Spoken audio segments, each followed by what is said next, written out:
무더위 가운데 또 건강 조심하시고요. 계속해서 살펴보고 있는 또 여호수아 말씀을 통해 또 하나님이 주시는 또 귀한 은혜를 경험하는 우리 모든 성도님들 되시기를 간절히 소원합니다. 우리는 지난주 여호수아 18장 1절부터 10절의 말씀을 통해 가서 그 땅을 차지하라는 하나님의 말씀에 순종하지 않고 마주하는 현실의 어려움과 두려움 때문에 주저하고 있는 나머지 7지파를 향해 여호수아가 가서 그 땅을 차지하라는 명령을 함께 나누었습니다. 하나님께서 그들에게 주신 약속을 바라보고 믿음으로 순종해서 더 이상 지체하지 말고 땅을 차지하라는 것이었습니다.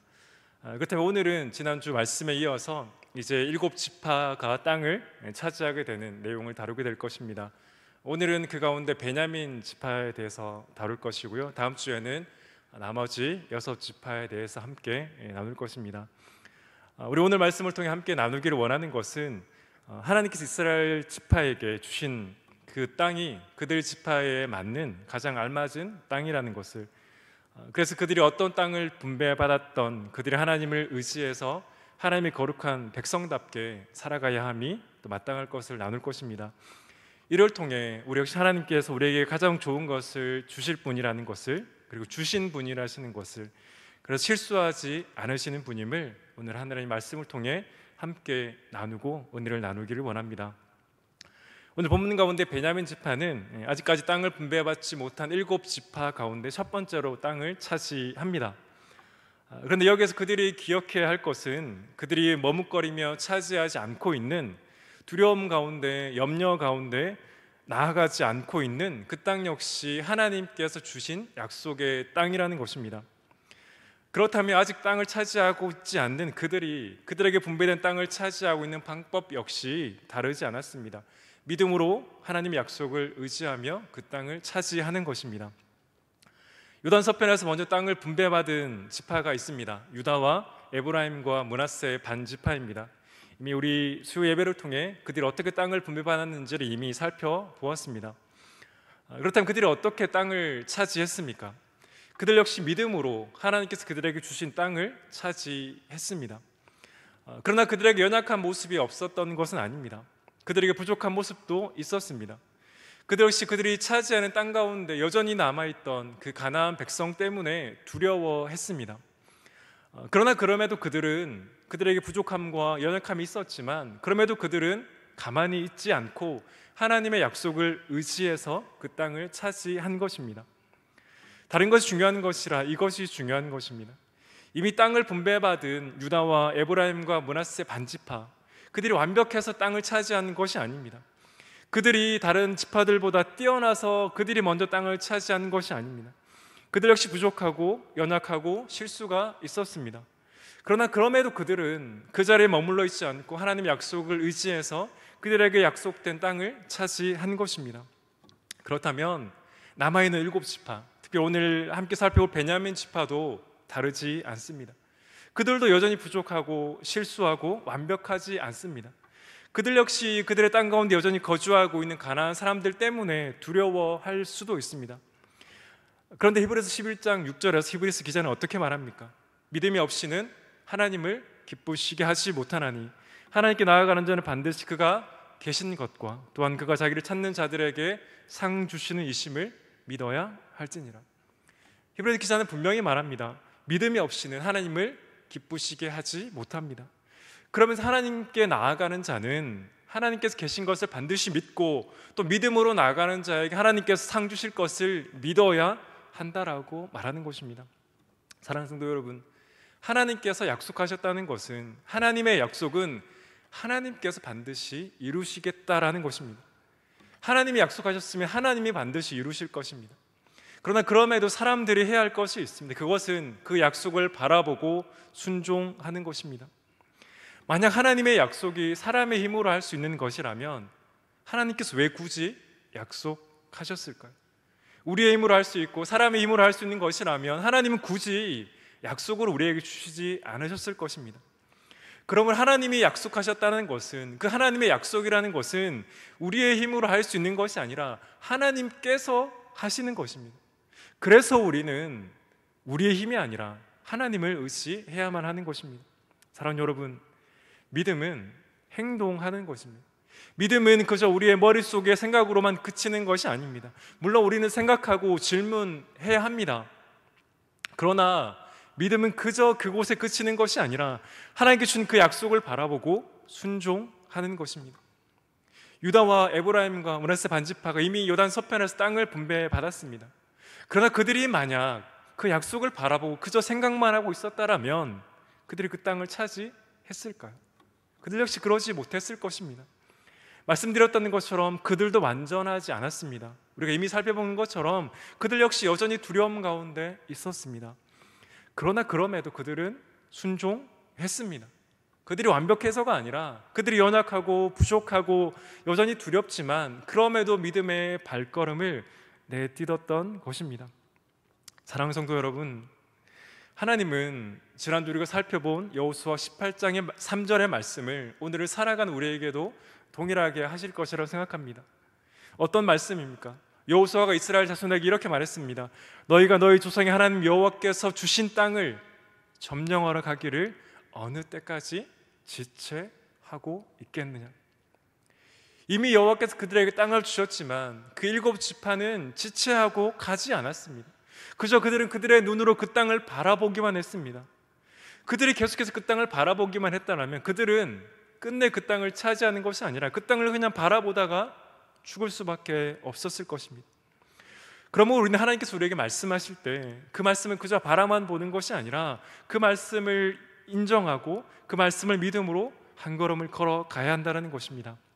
바울은 데살로니가서 1장 3절에서 이렇게 말했습니다. 너희의 믿음의 역사와. 데살로니가 교회를 향한 이 바울의 편지를 보면 데살로니가 교회를 향해서 바울이 말하는 것 중에 제일 첫 번째가 믿음의 역사입니다. 그런데 믿음을 설명하는 이 역사는 다른 뜻이 아니라 행위와 행실 또는 일을 의미합니다. 그렇다면 믿음의 역사라는 것이 무엇입니까? 믿음으로 순종한다는 것이 아닙니다. 사도 바울이 그 데살로니가 교회를 바라보았을 때 그 교회에는 그 믿음으로 행동했던, 믿음으로 순종했던 그 역사들이 계속해서 들려졌다라는 것입니다. 사랑하는 여러분, 그렇다면 저와 여러분의 삶 가운데는 어떤 믿음의 역사가 있습니까? 저와 여러분의 가정에는 어떤 믿음의 역사가 있습니까? 아니, 우리 동산교회에는 어떤 믿음의 역사가 있습니까?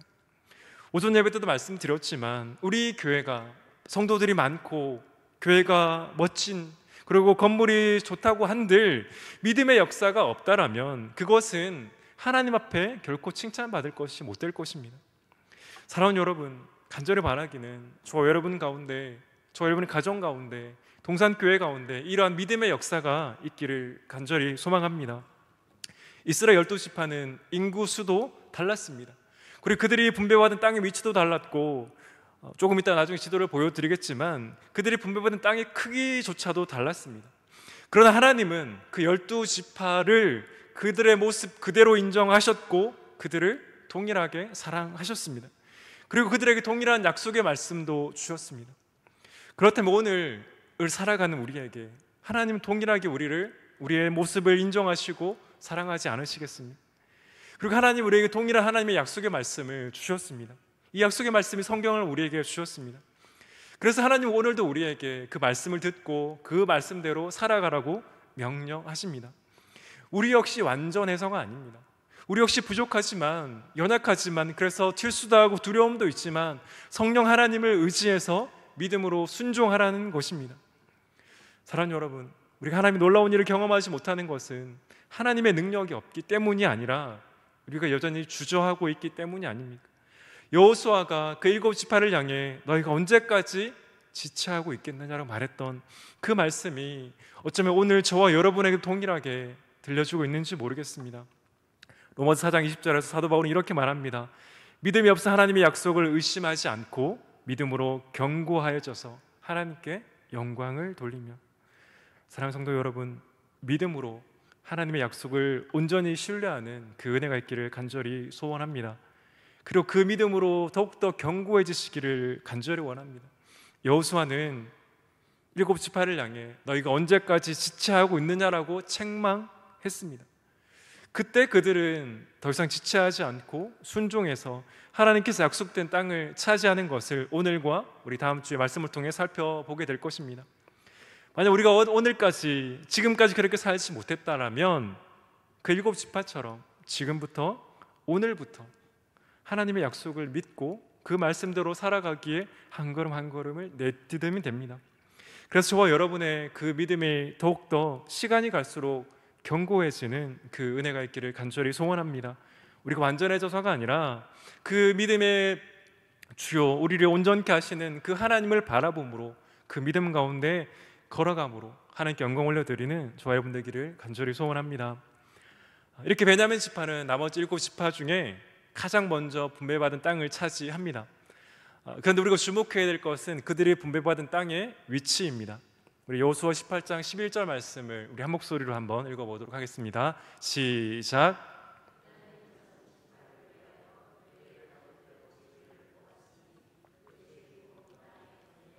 유다 자손과 요셉 자손의 중간이라.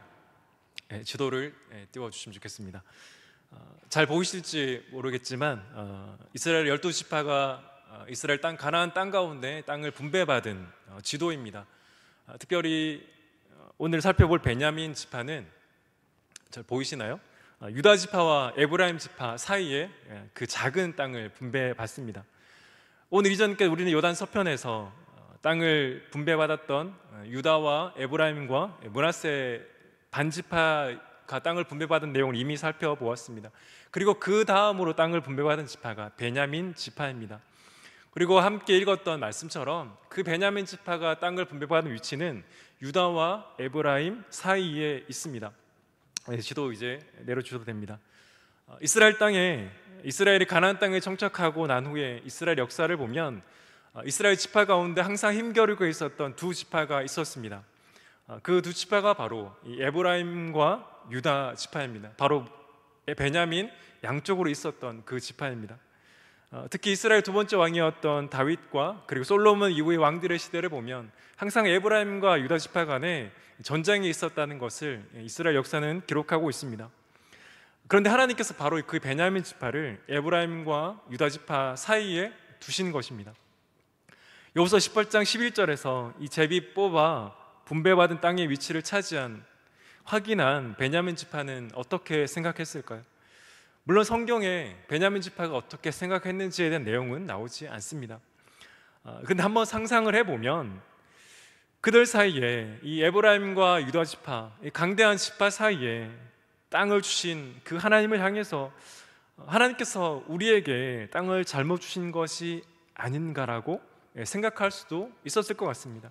물론 이것은 성경에 기록되지 않기 때문에 상상해 보지만 두 지파의 거대한 지파 사이에 있었던 베냐민 지파는 충분히 생각할 수 있었던 내용이기도 합니다. 그런 사랑하는 여러분, 우리가 오늘 베냐민 지파를 살펴보고 있지만 하나님은 우연히 그 베냐민 지파를 에브라임과 유다 지파 사이에 두게 하신 것이 아닙니다. 먼저 베냐민 지파가 누구입니까? 요셉의 하나뿐인 동생이 바로 베냐민입니다. 야곱이 가장 사랑한 아내였던 그 라헬의 두 아들이 바로 베냐민과 요셉이었습니다. 그렇다면 베냐민과 에브라임은 가장 가까운 가족의 관계인 것입니다. 그렇다면 유다와 베냐민은 또 어떤 관계였습니까? 유다와 베냐민은 같은 어머니에게서 태어나지는 않았습니다. 그런 창세기 43장을 보면 야곱이 자신의 아들들을 보내서 그 가뭄 가운데 곡식을 가져오라고 하는 장면이 나옵니다. 그때 요셉은 자신의 동생 베냐민을 애굽으로 데려오라고 말합니다. 그때 아버지 야곱은 이미 요셉을 잃었다고 생각한 그 아버지 야곱은 베냐민마저 잃을까 봐 주저하고 이 베냐민을 보내지 않으려고 합니다. 그때 유다는 이 아버지 야곱을 향해 친히 자신이 베냐민의 담보가 되겠다고 말합니다. 창세기 43장 8절부터 9절입니다. 유다가 그의 아버지 이스라엘에게 이르되 저 아이를 나와 함께 보내시면 우리가 곧 가리니 그러면 우리와 아버지와 우리 어린아이들이 다 살고 죽지 아니하리이다. 내가 그를 위하여 담보가 되오리니 아버지께서 내 손에서 그를 찾으소서. 내가 만일 그를 아버지께 데려다가 아버지 앞에 두지 아니하면 내가 영원히 죄를 지으리이다. 이런 이유 때문인지 몰라도 솔로몬 왕위에 이스라엘이 남과 북으로 갈라질 때 유다와 함께하는 지파는 베냐민 지파였습니다. 사실 생각해보면 자신과 가장 가까운 에브라임을 따라가는 것이 맞았지만 베냐민은 유다와 함께 했습니다. 그런데 하나님께서 그 베냐민 지파의 위치를 북으로는 에브라임, 남으로는 유다 지파 사이에 두게 하신 것이 정말 우연일까요? 동시에 베냐민 지파를 그 두 거대 지파 사이에 두어서 망하게 하려고 하셨을까요? 물론 실제로 에브라임과 유다는 이스라엘 12지파 가운데 힘이 있었고 큰 지파가 맞습니다. 그래서 말씀드린 것처럼 이 두 지파 사이는 계속해서 긴장감과 전쟁이 있었던 것도 사실입니다.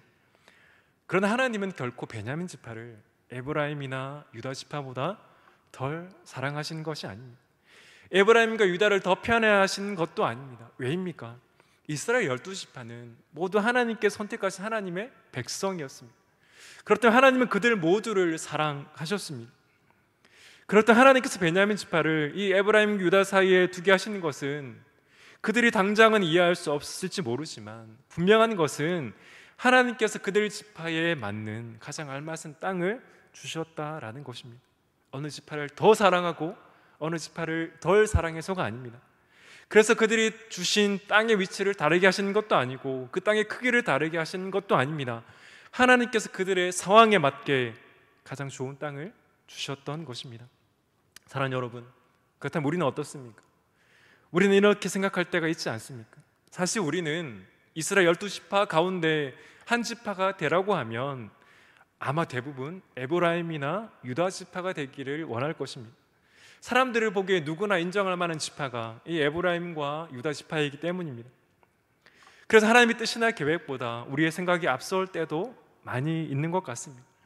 물론 우리는 그렇게 생각할 수 있습니다. 저 역시 그렇게 생각할 때가 많기 때문입니다. 그럼 하나님은 어떻게 생각하실까요? 과연 하나님 편에서 에브라임과 유다가 정답일까요? 하나님 편에서 이 에브라임과 유다가 차지한 땅이 정답이었을까요?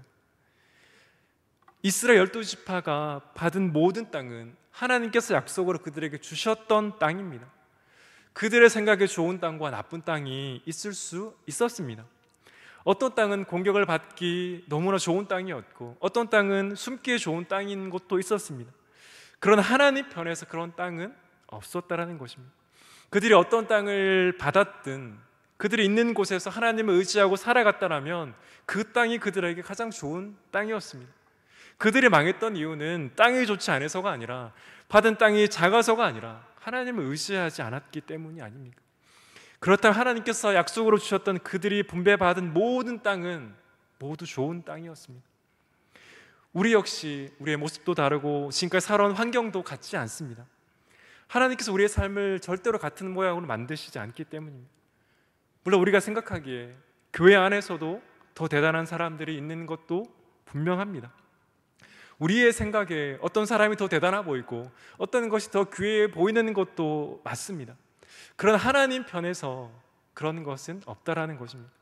하나님께 더 중요한 것은 하나님께서 허락하신 우리 각자의 상황 가운데 그 하나님께 주신 것에 감사하고 그 말씀대로 살아가는 것이 아니겠습니까? 하나님께 주신 약속을 신뢰하는 것이 아니겠습니까? 그래서 로마서 12장 6절에서 바울은 이렇게 말합니다. 우리에게 주신 은혜대로 받은 은사가 각각 다르니. 그리고 이어진 로마서 12장 11절에서 바울은 이렇게 말합니다. 부지런하여 게으르지 말고 열심을 품고 주를 섬기라. 바울은 어떤 은사가 더 귀하다고 말하지 않습니다. 그 모든 은사는 은혜라고 말합니다. 사랑하는 여러분, 어떤 은사를 받으셨습니까? 어떤 은사를 받으셨던 그 은사는 내가 잘해서 받은 것이 아니라 그저 하나님께서 은혜로 주신 것입니다. 그래서 우리의 편에서 자랑할 것은 단 하나도 없습니다. 그러나 바울의 결론은 무엇입니까? 너희가 어떤 은사를 받았던 그 은혜대로 어떤 은사를 받았든 너희들이 해야 할 것은 부지런히 게으르지 말고 열심을 품고 주를 섬기는 것이라고 우리에게 말하고 있습니다. 사랑하는 여러분, 우리는 주님의 그 모든 계획을 알 수 없습니다. 그래서 우리는 우리를 향한 하나님의 계획이 잘못되었다라고 생각할 때도 있습니다. 하나님께서 실수하셨다고, 나에게 이럴 수 없었다라고 말할 수도 있습니다. 그러나 베냐민 지파가 분배받은 그 땅, 우리의 생각에 에브라임과 유다 지파 사이의 그 땅은 좋지 않은 땅처럼 보입니다. 그 두 거대 지파 사이에 끼어있는 그저 좋지 않은 땅을 분배받은 것처럼 보였습니다. 그러나 하나님은 베냐민에게 가장 좋은 땅을 주셨습니다. 이처럼 우리의 삶 역시 다르지 않습니다. 하나님께서 우리는 이해할 수 없지만 하나님께 지금 우리가 누리고 있는 것들, 우리가 오늘 살아가는 오늘의 모습이 하나님 편에서 가장 좋은 것이라는 것입니다. 그렇다면 그 은혜를 받은 우리는 다른 사람을 정죄하고 비난하거나 우리 스스로를 정죄하는 것이 아니라 부지런히 게으르지 말고 열심히 품고 주를 섬겨야 하는 것이 아니겠습니까? 설교를 준비하는 중에 머리에 맴돌았던 찬양이 있습니다. 하나님의 부르심이라는 찬양입니다. 찬양의 가사를 보면 이렇습니다. 하나님의 부르심에는 후회하심이 없네. 내가 이 자리에 선 것도 주의 부르심이라. 하나님의 부르심에는 결코 실수가 없네. 나를 부르신 하나님의 신실하심을 믿네. 작은 나를 부르신 뜻을 나는 알 수 없지만 오직 감사와 순종으로 주의 길을 가리라. 때론 내가 연약해져도 주님 날 도우시니 주의 놀라운 그 계획을 나는 믿으며 살리. 날 부르신 뜻 내 생각보다 크고 날 향한 계획 나의 지혜로 측량 못하나 가장 좋은 길로 가장 완전한 길로 오늘도 날 이끄심 믿네. 이 찬양의 가사처럼 저 여러분을 향한 하나님의 부르심에는 후회하심도 없고 실수도 없습니다. 후렴의 가사처럼 우리는 하나님의 그 뜻을 온전히 이해할 수도 없습니다. 하나님의 계획과 우리의 계획은 비교할 것이 못되기 때문입니다. 그러나 분명한 것은 무엇입니까? 분명한 것은 하나님께서 우리를 가장 완전한 길로, 가장 좋은 길로 인도하신다라는 것입니다.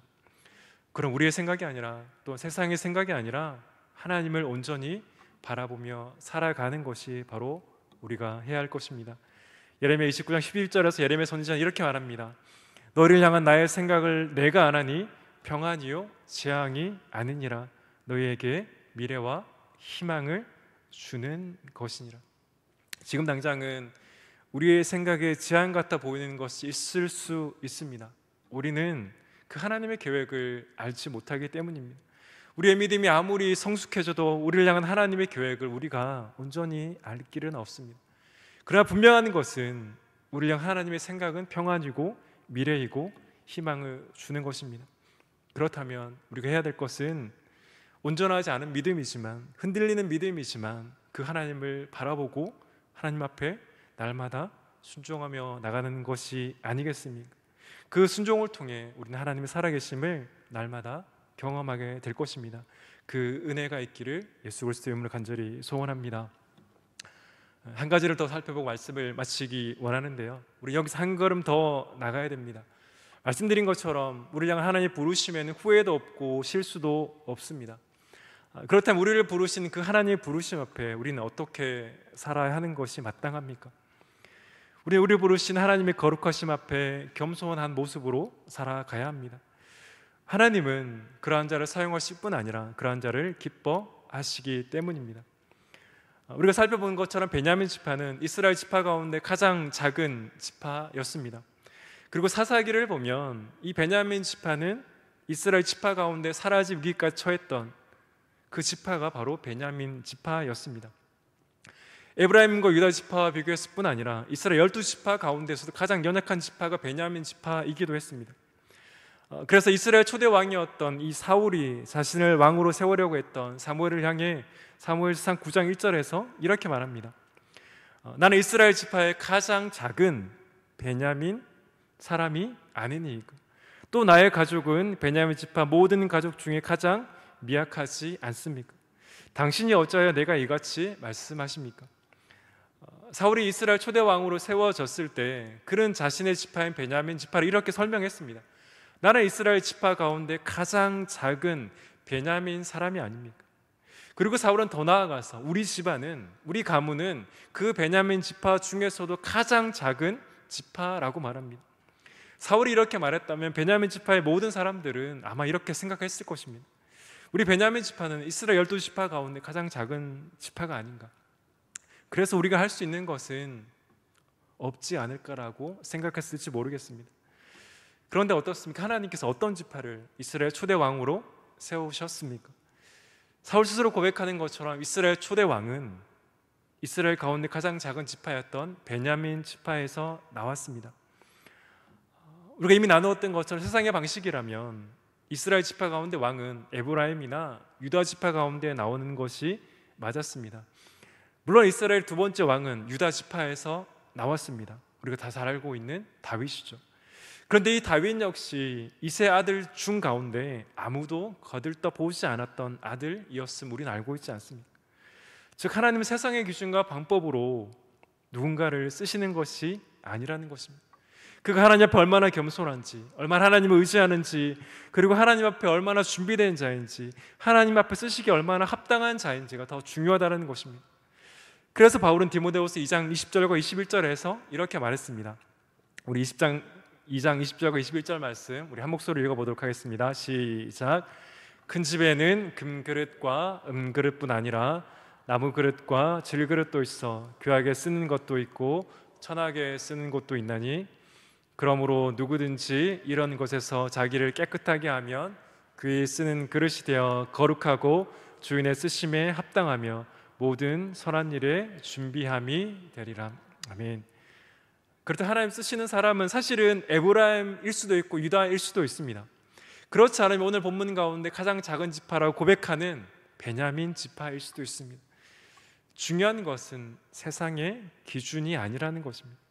하나님은 그가 누구이든지 어떤 은사를 가졌든지 그가 하나님 앞에서 얼마나 겸손한가, 그가 하나님을 얼마나 의지하는가, 그래서 그가 하나님 앞에 얼마나 거룩하게 자신을 준비하는가가 더 중요하다는 것입니다. 물론 이것은 완벽하라는 것이 아닙니다. 우리는 이 땅 가운데 결코 완벽할 수 없고 온전할 수 없습니다. 그러나 그렇다고 해서 우리의 거룩과 온전함을 포기하라는 것도 아닙니다. 하나님이 쓰시기에 거룩한 자로 준비되어라는 것입니다. 우리가 에브라임이나 유다와 같이 사람들이 보기에 크고 내세울 것이 있다 하더라도, 반대로 베냐민처럼 사람들 앞에 내세울 것이 하나도 없는 연약한 자라 할지라도 중요한 것은 우리가 하나님을 가까이 하고 겸손히 하나님을 의지하고 하나님을 붙잡고 하나님 쓰시기에 거룩한 자로 준비되면 하나님 저와 여러분을 사용하신다라는 것입니다. 사랑하는 여러분, 간절히 바라기는 저와 여러분 모두 하나님께 쓰시는 그 귀한 그릇이 되기를 간절히 소원합니다. 중요한 것은 사상 앞에, 사람들 앞에 내세울 것이 아닙니다.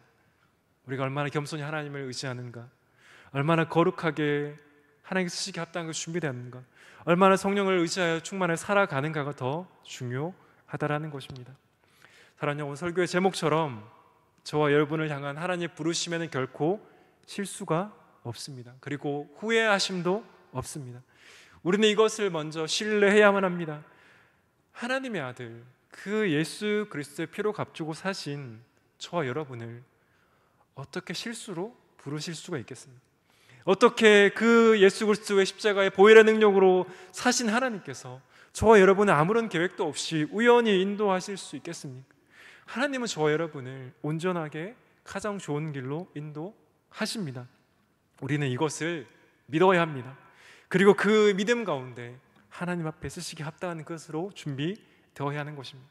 우리의 삶 가운데 가장 좋은 것을 주시는 지향이 아니라 미래와 소망을 주시는 그 하나님을 의지해야 하는 것이 바로 오늘 저와 여러분의 삶 가운데 맞닥뜨리고 있는 것이라는 것입니다. 사랑하는 여러분, 더욱더 하나님을 의지하시고 우리를 향해서 오늘도 부르시는 그 하나님 앞에 믿음으로 순종하셔서 저와 여러분을 향한 그 하나님의 놀라운 뜻을, 은혜를 경험하는 저와 여러분 모두가 되기를 예수 그리스도의 이름으로 간절히 축원합니다. 우리 시간 말씀과 교회를 위해서 함께 기도하길 원합니다.